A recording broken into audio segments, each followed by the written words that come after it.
ஒருத்தன் வந்தான் நின்றான் வென்றான் அப்படின்னு சொல்றத விட ஒருத்தன் வந்தான் நின்றான் கொளத்தூர் தொகுதியில கொடூரமா கொன்றான் அப்படின்றது செம மாசா இருக்குல்ல. ஐயா ஐயா ஐயோ, நம்ம நதியா தம்பி இன்னைக்கு சட்டசபையில நாதியத்து போய் கத்தி தள்ளிட்டு இருக்காங்க ஒரு பக்கம். என்ன கதைனா, இப்போ நீ வந்து விஜய் விஜய் விஜய் விஜய்னு ஒருத்தன் வந்து மணிக்கணக்கா 24 மணி நேரம் கடிகாரமே காரி துப்புற அளவுக்கு சுத்தி கிடந்தான் ஒருத்தன். அவனே இப்ப என்ன பண்றான், ஒரே மண்டிதான் அவர்கள் இவர்கள்னு வந்து அப்படியே மண்டிதான். மண்டி மன்னார் யாரு, நம்ம வெக்கில் வண்டு முருகன் தான், வேற யாரு. இதே மாதிரிதான் இப்போ இன்னைக்கு 5 வயசுல எப்படா கில்லி படம் சன் டிவில போடுவான், 10 வயசுல எப்படா போக்கிரி படம் வந்து போடுவான், எப்படான்னு தெரிஞ்சவன் எல்லாருமே இப்ப சட்டசபை எத்தனை மணியில போடுவான்ட்டு 5 வயசுல இருந்து 60 வயசு வரைக்கும் உட்காந்து பார்த்துட்டு இருக்காங்க. யாருனால? தளபதி விஜய் அப்படின்ற ஒரே பேர்னால.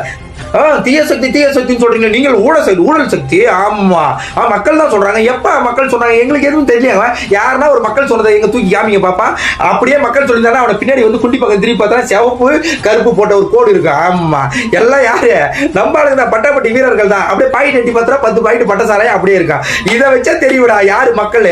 இதான் மக்கள் சொன்னாங்களோ. மக்கள் மட்டும் வந்து மக்கள் முன்னாடி மட்டும் நீங்க ரியலான மக்கள் முன்னாடி நீங்க மாட்டீங்கன்னா மண்டி போட்டு ஒரே காரி மூஞ்சி அனுப்பிச்சுட்டுருவாங்க உங்களை. அது மட்டும் நல்லா தெரிஞ்சுங்கடா. எதுக்கு இந்த மானகட்ட பொழப்பு? கூச்சமே இல்ல.